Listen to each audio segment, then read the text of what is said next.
Hello, this is Dr. Muhammad, and this is Design of Steel Structures according to AISC course. Today I'm going to talk about the tension members, and it is the last part, which is part 5.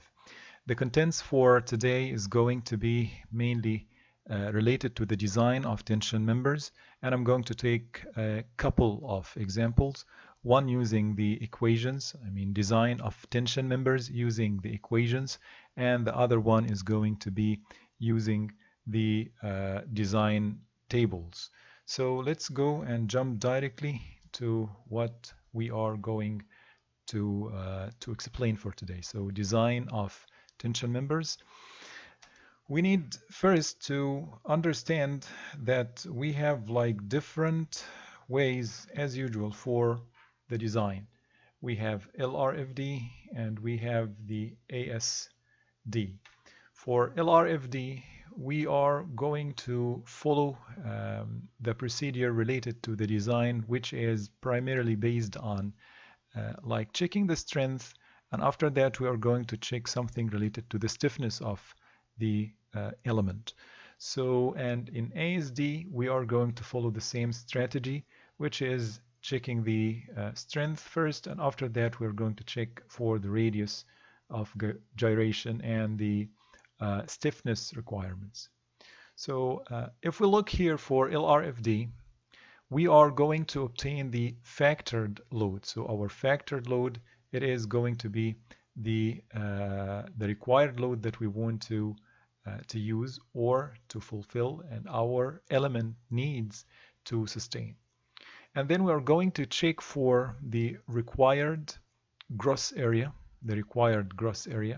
which is going to be equal to P ultimate. Already we have obtained it from here, which is related to the loads coming from the ultimate load or the load combinations that going to govern our design.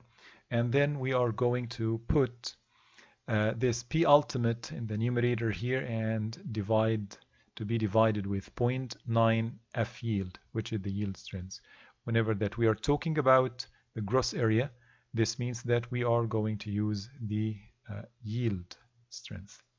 But when we are going to talk about the AN, which is the net area, then we are going to talk about the 0.75 F yield in the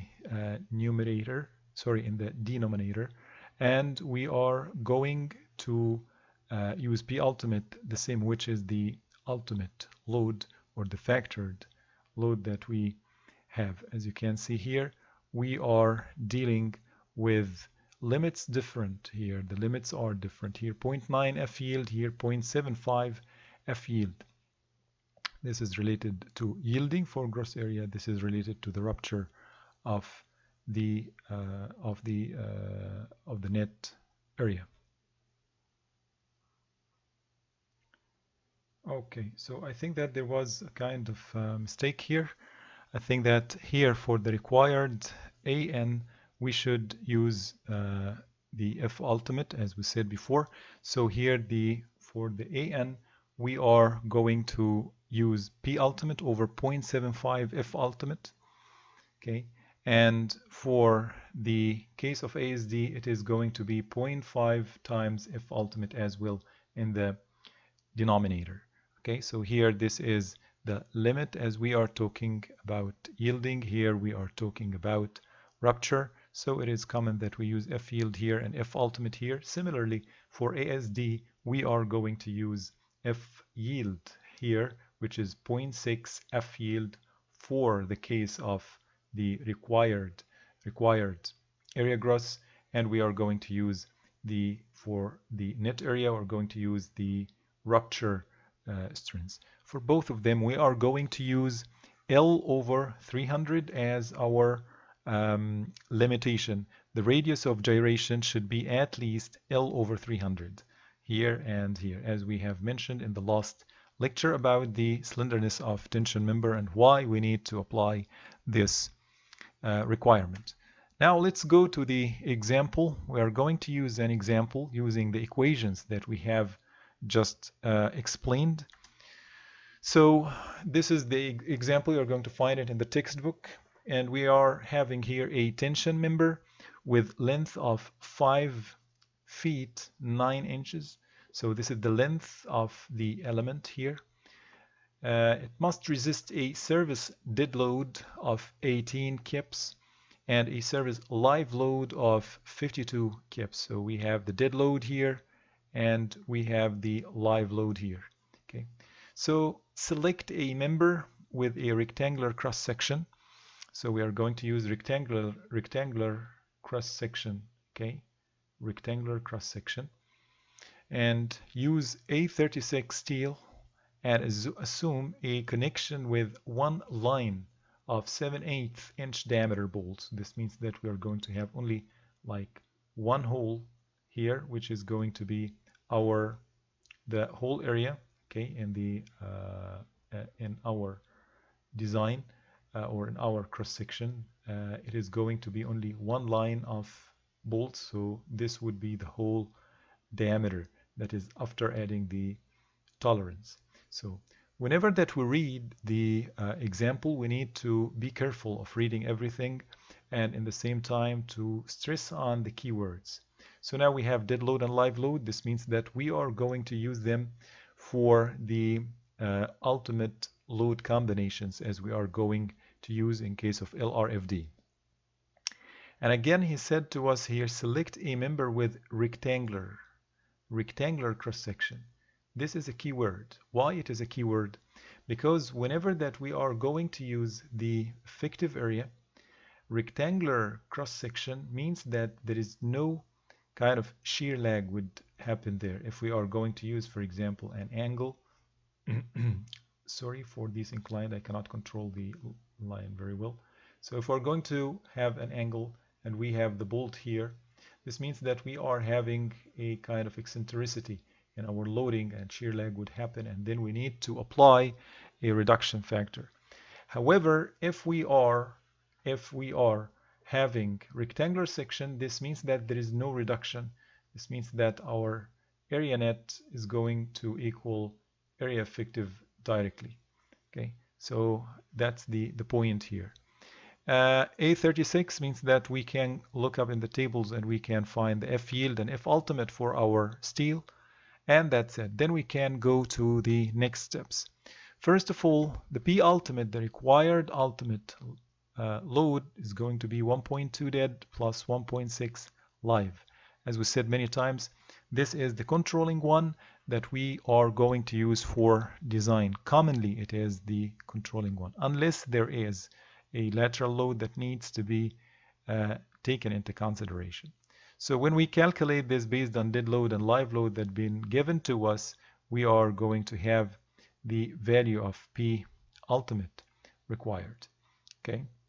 Then the required area gross, according to what we have explained in the last slide or previous slide, it is going to be P ultimate over phi T times F yield, and this is going to be like 104.8, which is already from the P ultimate over 0.9, F yield, which is 36 ksi.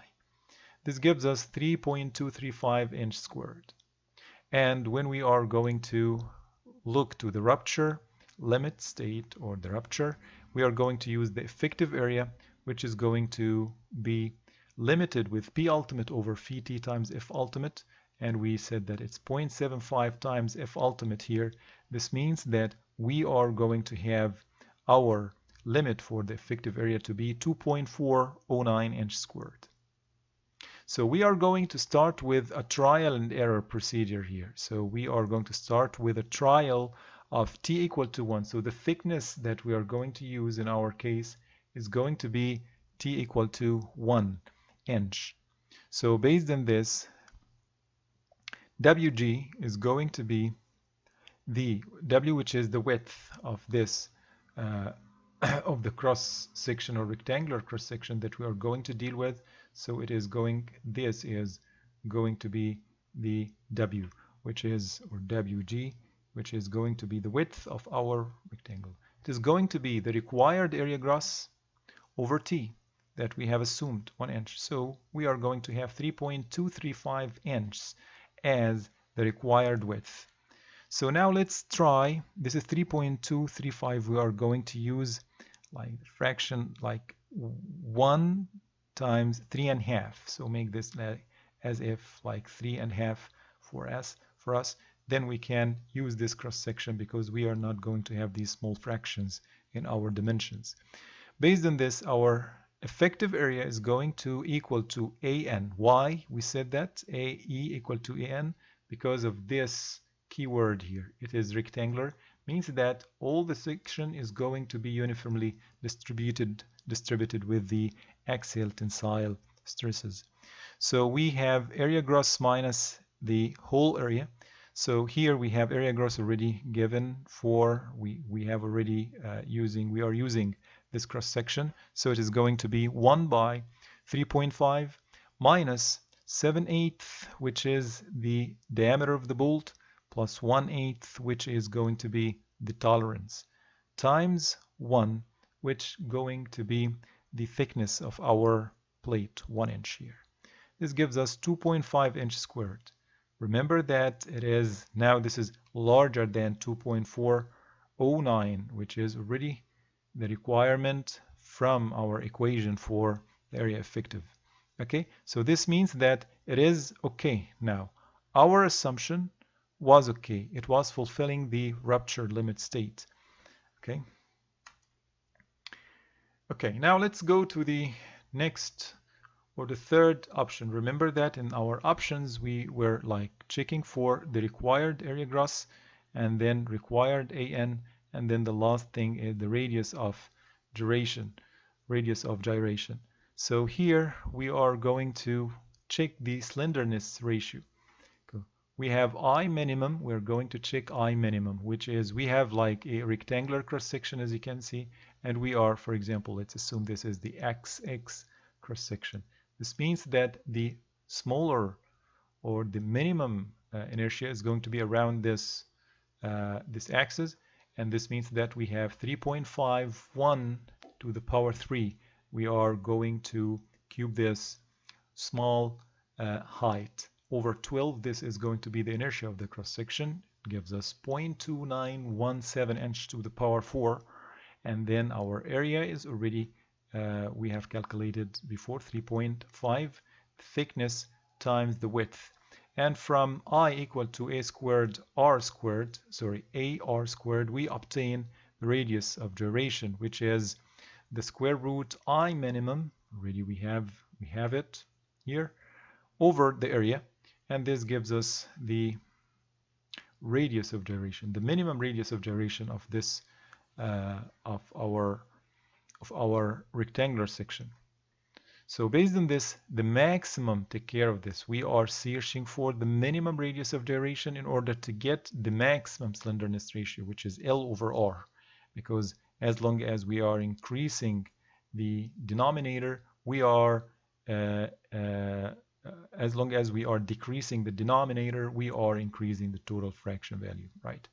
So L, it is 5.79 because we have 5 feet and 9 inches times 12, which is a conversion from foot to inches. This gives us 239. Remember that our limit is 300 for the slenderness, then we are okay in the safe side. This means that the plate with 1 inch thickness and 3.5 width is going to work for us, and it is going to carry the load that is going to be there, 104, okay, 0.9. Okay, this is from the LRFD standpoint or point of view. Let's go now to the ASD and see what is the required loading and how we can solve for it. So P actual, okay, is going to be dead load plus live load, 18 plus 52, it gives us 70 kips. For yielding, we know that our FT should be 0.6 F yield. Okay, this is the allowable for yielding, and it should not exceed this. And 0.6 times 36, which is our F yield material, it is 36 here, it gives us 21.6 KSI. And area gross in this case is going to equal PA over FT. This means that 70 over the 21.6, which is the for yielding, the limit for yielding for us. Okay. Now for fracture, FT is going to be, the tensile strength for fracture is going to be 0.5 F ultimate, as we said. Okay, so here it was 0.6 F yield, here 0.5 F ultimate, 0.5 times 58, it gives us 29 KSI. And based on this, the effective area is going to be P actual over the tensile strength for rupture, which is 29. It gives us 2.414. 2.414. Okay, so now we have the required, this is the required gross area, and we have here the required effective area.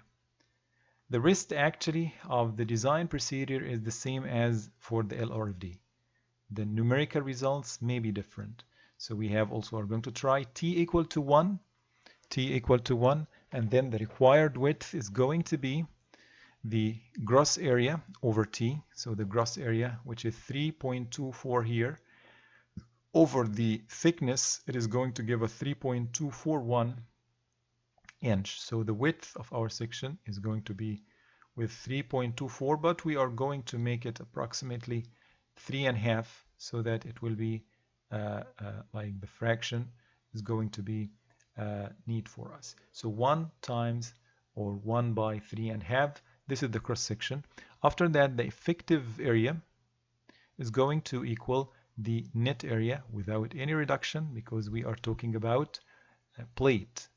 And this would equal area gross minus the whole area. Area gross is the same, 1 times 3.5. The whole diameter is going to be the ball diameter plus the tolerance times the thickness of the plate. This would give us 2.5, which is larger than 2.414, which is the limit of the area effective based on the tensile rupture, or the tensile strength based on rupture. So this means that we are okay here. And then the last thing is the check for slenderness. It will be pretty the same as we have explained for the LRFD. We are going to check I minimum of our cross section, which is going to be 3.5 times 1, the thickness. We are talking about the something like this, as we said, and we have this is the axis where that we are going to calculate.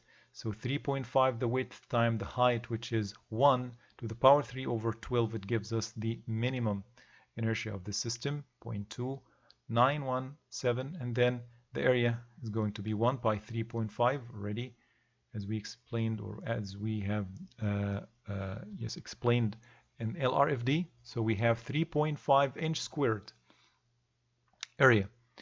Based on this, our R minimum, we are searching for the minimum radius of gyration, square root of I minimum over A, and this I minimum already we have obtained it, and A is going to be 3.5 as we have obtained it here.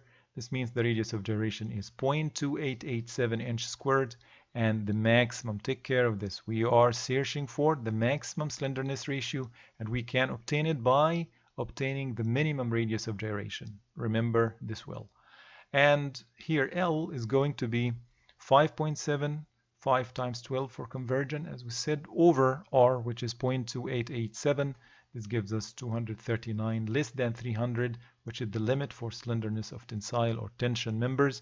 This means that the plate 1 by 3.5 is going to work for us. Okay, so now this is the case for the design based on equation. What is the case for designing using tables?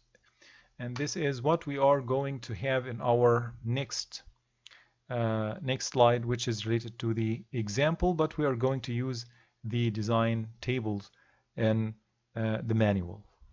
Okay. First of all, where we can find the tables. Actually, the tables for the design of tension members, they can be found in part 5 of the manual. It contains tables to assist in design of tension members for various cross-sectional shapes, including table 5-2 for angles. So if commonly we are going to find that angles are the most common cross-section used for tension members, so remember that you can find them in table 5-2. The use of these tables will be illustrated in the following example that we are going to have. So assume that we want to design a tension member, and in this tension member, it was in the previous example in the textbook, so we are going to already have our P ultimate calculated for us. This means that this cross section, or the example, we have a gusset plate and we have an angle here. So we are having an angle, and this angle is connected to the gusset plate, as you can see, with 8 bolts. The dead load applied, service dead load, is 35 kips and the live load is 70 K. And the hole diameter, or sorry, the diameter of bolts is 3/4 inch. 3/4 inch. The radius of gyration, minimum radius of gyration needed for this angle is R minimum, should be larger than or equal to 0.6 inches. Okay, this is a required. So we have these two requirements, okay, given for us. We need to design our member or our angle based on these two requirements. Okay, so now let's go to the next step. The first thing is, whenever we look to the table, you can stop the video now and you can go and open the manual and look in table 5-2. Just have a look on the tables, okay, and look to this table. This table 5.5-2, it is called available strength in axial tension. So this is available strength for tension members, and here this is the type of the cross-section angles, and here it is the cross-section given to you. You can visually see whether that this angle, as you can see it here, is equal angle or unequal angle or whatever. On the right part, you are going to find the available or the yield strengths and ultimate strengths of these sections given in the table. In our case, it is for 36 F yield and F ultimate 58 KSI. And then you are going to find the table is arranged in this form that you can see here. So the available strength tables for tension members, it is arranged like this. The shape, like we can say the designation of the shape is given here, and we are going to find that it is, for example, like different angles are given, and whenever that you go down, you're going to find that it is going like lighter. I mean that the gross area is going to decrease with you. So here, for example, for this angle, which is L8 by 6 by 1, so the heaviest or the maximum cross-section available is 13, and the thickness of this angle is going to be decreasing with U, and then the gross area is going to decrease with U here. So we're going to find that all the angles, they are arranged in a way that the lightest is going to be, or you can find the heaviest is found above, and below it or after that, going down, you are going to find that the angles are like lighter. Not absolutely, of course, because we have here in this category for the length of the two legs, it is based on the thickness. So sometimes we can find the thickness here. It is 15, or sorry, the thickness here is 1 inch, okay, and the thickness here is half. This is 7.7, okay. However, here the thickness is 1, it is 13, okay, which is higher than the thickness, the longer legs but thicker legs, okay. So this is how we can look to the table in general. If you are going to look, you are going to find that the lighters are going down. Whenever that you are going to look to the other columns, so the first column gives you the gross area, okay, in inch square. The second column is giving you the effective area, which is calculated to be 0.75 area gross. So it is 0.75 area gross, as you can see here. And then we have like two columns divided into another two columns, okay, subdivided into two other columns.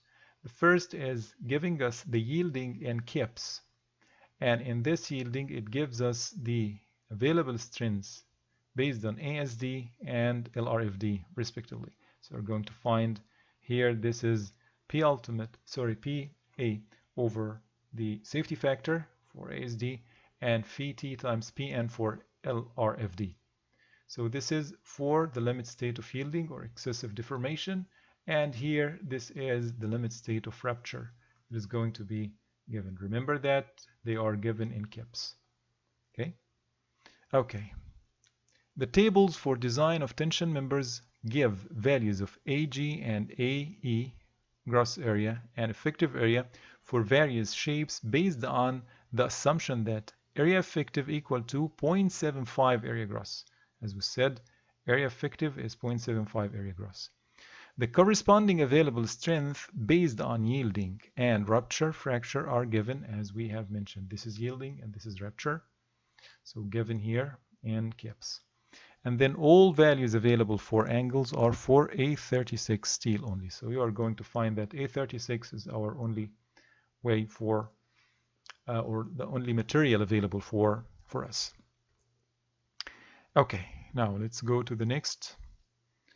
Let's start to design our member. Now we have LRFD, starting with the lighter shapes, the ones with smaller gross area. This means that we are going to go from bottom to top. Okay, we find that an L6 by 4 by half with phi t Pn equal to 154 kips based on the gross section and phi t Pn equal to 155 kips based on the net section is a possibility. Let's go here. We are talking about LRFD. Okay, then we're going into the table. This is table, as we said, 5-2, and we are going to check, as we said, from bottom to top, or going like this, because you are going to find we need to fulfill phi t times Pn, okay, for rupture, okay, and for yielding. We have like two cases here.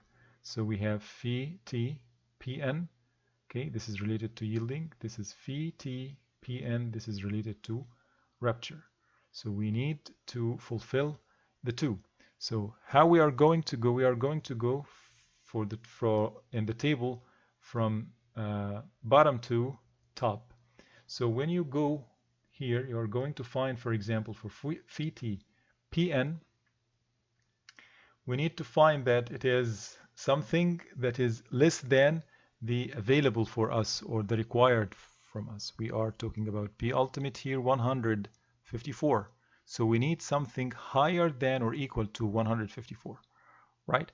So we are going to, in this table, we are going to here and here.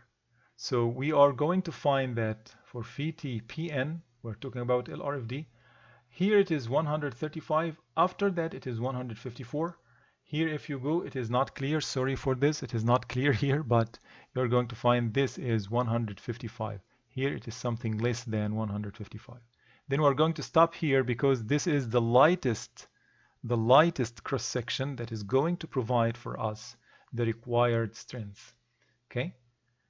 After that, we're going to find the required strengths, or the available strength is going to be higher, but again, it is a trade-off. You're going to find the cross section is going to increase.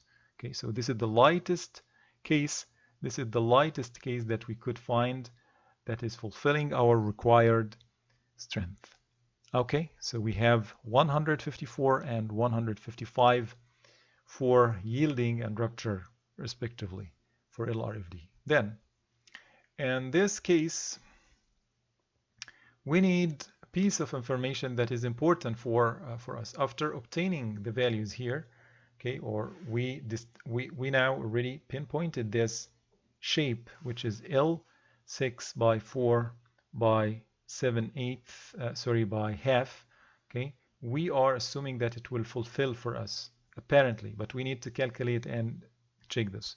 So here, from the dimensions and properties tables in part 1 of the manual, so go to part 1 of the manual, and you are going to find that the properties table, we need to find R minimum. Do you remember we said that R minimum, the minimum radius of gyration, is important in order to check for the slenderness, the maximum slenderness ratio. So we need to go to the tables, the properties table. You can find it in table 1-7. This is angles, properties, and we are talking about unequal leg, right? Before, here we talk about unequal leg here, 6 by 4. So we are talking about this unequal leg case. So we have, for the unequal leg case, we have like 3 different axes that might be, one of them might be the giving us the minimum radius of gyration. We have, as you can see here, X, we have Y, the vertical one, and we have another one inclined, which is Z, as you can see here. This one, Z here, and Z here. And we have the horizontal one, and we have Y, which is the vertical one. So we have 3 different radius of gyration. So if you go to the table L6 by 4 by half, you're going to find the radius of gyration under the x-axis, which is the horizontal one, is going to give us 1.9891.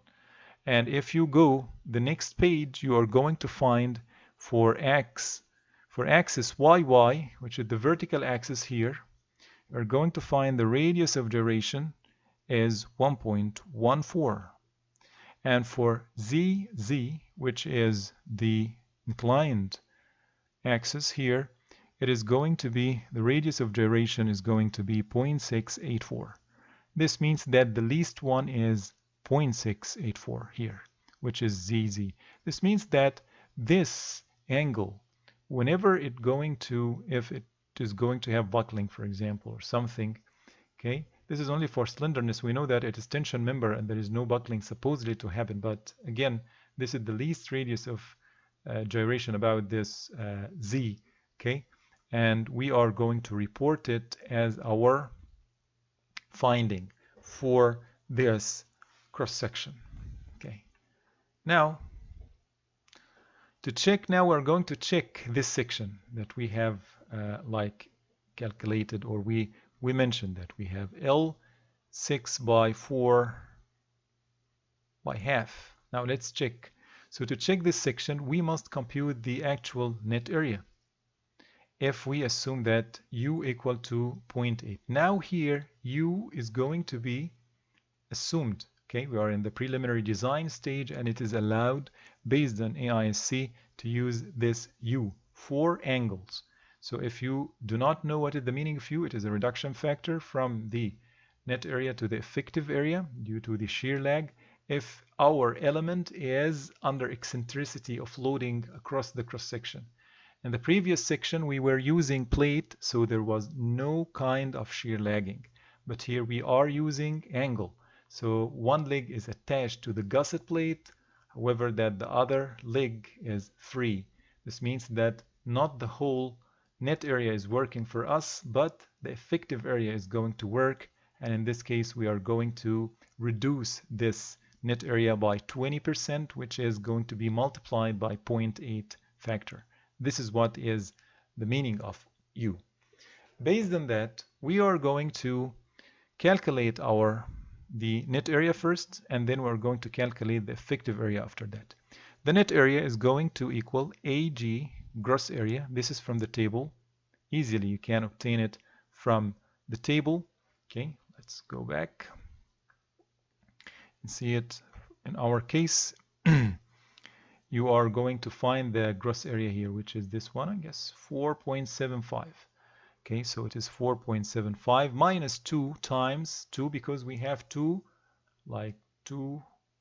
holes here. So we are multiplying by 2 times 3/4, which is the diameter of the bolt, plus 1/8, which is the tolerance that we have, times half, which is the thickness of our angle. As we said, the thickness of our angle is half. Remember that we are using L6 by 4 by half here. Okay, so now we can obtain n equal to 3.875 inch squared, and based on this, our effective area is going to be AN times U. AN is 3.87 times U 0.8 given for us, or you can find it from AISC, and this would equal 3.1 inches squared. Based on that, we can find the phi t times Pn. Okay, this is for us based on, we are talking about rupture because we're talking about effective area here. So phi t, it is 0.75 as we know. F ultimate is 58 for A36 steel, and area effective already calculated. When we calculate this, the available strength for the cross section for rupture, we found it 135. However, that our limit, the required strength, need to be 154. So this means that it is not good. We need to try another shape. But before that, we want to know why this shape did not work for us. If you look deeper here, look to the effective area, 3.1 inch squared, and the gross area, it is 4.75. Look to the ratio between the two, 3.1 over 4.75, it gives us 0.65. If you remember, I mentioned that in our tables, the area effective for these cross section calculated to be 0.75 area gross, right? This means that even that this is a good cross section in terms of the available strength, but its effective area is not going to meet our real effective area here. Okay, this means what? This means that we need to use maybe higher cross section that is going to give more available strength, and then maybe in this case we are going to have a suitable cross section. Okay, so now let's go and try to find, and this is actually the node that is given here. This shape did not work because the ratio of actual effective net area, AE, to gross area is not equal to 0.75. The ratio is closer to 0.65. Okay, so based on this, this corresponds to a required phi t Pn based on rupture. We are talking about rupture here, okay, because area effective, this is our main problem now, of 0.75. This is what we want to obtain as a ratio, okay, as a ratio between the effective and the gross area over the actual ratio that we have for this cross section, which is 0.652 times the P ultimate. This means that how much available strength should be used in order to fulfill our rupture limit state. So we are going to multiply P ultimate, which is 154. When we multiply, we're going to find that we need available strength. The real available strength needed is 177. Okay, so this means that we need to find a cross section that is providing at least 177 kips, at least. Then let's try and go to the table. So let's try an L8 by 4 by half. Please, now you can stop the video and you can go to the tables and try to check about this, because as I said, you need to go from bottom to top. So stop the video and bring your manual and try to go through the table to understand what I'm saying. So if we're going to look here, this is the table. If you're going to go from the bottom to the top, you're going to find that here, instead we are going to talk about LRFD, so we are having here, okay, this is for rupture, okay, this is for rupture. We are going here and you're going to find that the least here is 165, then it will not work for us, and then the next one is 187, so we are in between. We want 177, right? So this is our target. So we may use L8 by 4 by half. Okay, and check it. So we're going to try this phi t pn 186, which is based on yielding. Okay, sorry, this is based on yielding, and 187 based on rupture. As you can see here, this is based on rupture and this is based on yielding, right? Okay, from the dimensions and properties table in part 1 of the manual, we are going to obtain R minimum. You can find it easily from the tables. Okay, it is 0.863 inches. The actual effective net area and rupture strengths are computed as follows. So now let's go to the rupture or the rupture strengths check, and we need to obtain the AN, which is going to be the area gross, 5.75. You can find it easily here, 5.75, minus the holes. We have 2 holes, 3/4 plus 1/8 tolerance times half, which is the thickness of the angle that we're talking about half here. So this gives us 4.875 inch squared. So the effective area is going to be AN times U. So we have 4.87 times 0.8. We know from where we got this 0.8. And then it is going to be 3.9 inch squared. This is the effective area. Look here. This is the effective area. If you make a ratio between 3.9 and 5.75, you're going to find it is okay for us. Okay, and you are going to find this here when you are going to check for rupture. So phi t pn equal to phi t f ultimate times area effective, 0.7558 times 3.9, it gives us 170, which is larger than 154 kips. Okay, so this means that we are okay here. We are going to have, or we are larger than the required strengths. Our available strengths larger than the required strengths. So the answer that we are going to use L8 by 4 by half connected through the 8-inch leg. Okay, the 8th, which is the longer leg. So we are going, in our case, the longer leg would be here and the shorter one would be here, which is the free one. Okay. Okay, so now this is how it works for the LRFD. Let's now go to the ASD. So from the example, as we said, we have our dead load and live load. It is 35K and 70K, dead load and live load. So P, the actual load is going to be the summation of the two, which is going to be 105. And the required minimum radius of gyration 0.6 inch, as we know. Let's go to the table. Okay, let's go to the table. 5-2, try L5 by 3.5 by 5/8. Okay, so let's again start. If you open the table, stop the video here and bring the tables or the manual and check it.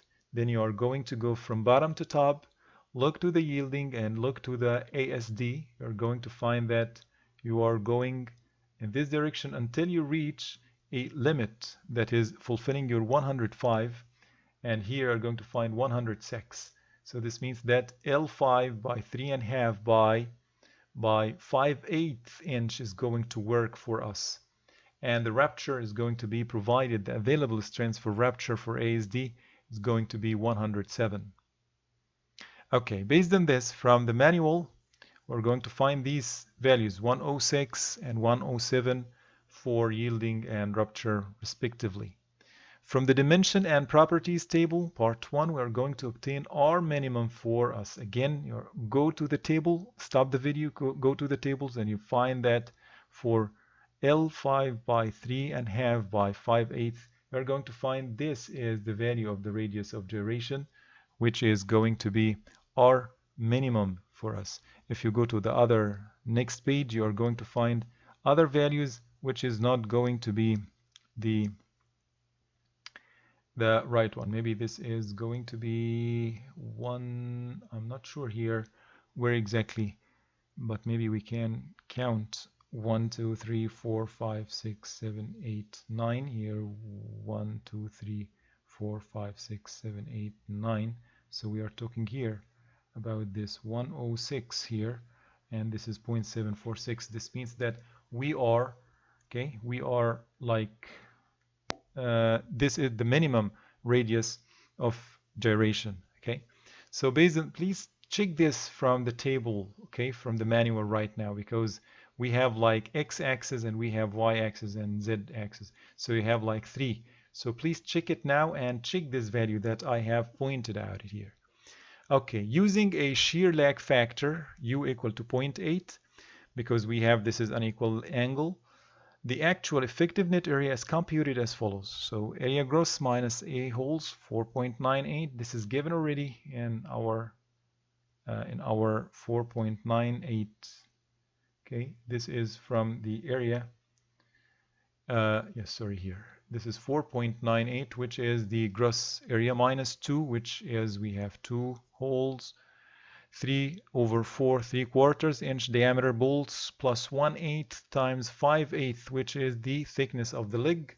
This gives us 3.826 inches square, and then the effective area is going to be AN times U, which is 3.826 times 0.8. This is going to give us 3.061 inch squared. And the allowable strength based on rupture of the net section is going to be, if we're going to calculate it, Pn over the omega, the safety factor, F ultimate times A effective here over the safety factor, 58 times 3.06, already we have calculated here, over 2. We're talking about rupture, so we're talking about safety factor 2. This means that 88.8 kips, which is less than 105. It's not good. Okay, again, the same problem would take place. Look here, and the key is look to the effective area here and look to the gross area here. The ratio is not going to be adjusted to 0.75. So let's record this. The ratio is going to be 0.622. So in this case, we need to adjust the ratio to be based on what we need. So we are going to adjust it in this way. We say that 0.75, which is the ratio that is given in the table between the area effective and the area gross, over the what we have calculated in our hands, times the required actual loading, 105. This gives us 127. This means that we need to provide available strengths for allowable strengths for ASD to be 127 at least. Then let's go to the table again, okay, and we are going to find that going from bottom to top in the tables, and we are going to find, again, it is 127. We want something to fulfill this. So if you are going again to the table, this is for rupture. We're talking about rupture going from bottom to top. Here we are going to stop at 115, after that 127, after that 151. So we are going to stop at 127. This means that L6 by 4 by 5/8, okay, inches. This is the shape of the angle that we are going to use in this case. So this means that we have the available strength here for yielding 126, for rupture it is 127, and this means that we can now calculate another trial. We calculated AN equal to area gross minus A holes. This is the same as we have done before. It gives us 4.76 inches square. U is going to be 0.8 multiplied by this. This is 3.8 inch square. Look here to this, to the ratio. You are going to find that it fulfills this 0.75 limit. Okay, it is going to be higher than this. And based on this, Pn over phi t, which is F ultimate times area effective over the safety factor, 2. This gives us 111 kips, which is 111 kips, which is larger than 105. Then it is okay. Our angle, which is 6 by 4 by 5/8, connected through 8-inch leg. We are connected through the 8-inch leg. I think this is not the 8-inch leg here. We're talking about the 6-inch leg. I think that it is typo, I guess. Let me check here. Okay, I think this is this should be the 6-inch leg. I think this is a mistake in the example. Okay, so this is the 6-inch leg, which is the larger leg. Okay, last thing is some comments on these examples. So note that if the effective net area must be computed, the tables do not save much effort. Okay, so that's the case. If we are going to calculate the net area, then tables are not going to be the right choice for us. It is not going to save us much effort. Okay, keep this in your mind. But if it's straightforward, no net area, then in addition, you must still refer to the dimensions and properties tables to find the radius of gyration. This is an important issue that you need also to spend some time on, finding your radius of gyration. The table for design, the tables for design do, however, provide all other information in a compact form, and the search may go more quickly. Okay, so keep in your mind about the tension member, about these things. Another thing which is away from our examples, actually, it's only for your information, that is when structure shapes or plates are connected to form built-up shape, they must be connected not only at the ends of the member, but also at the intervals along its length.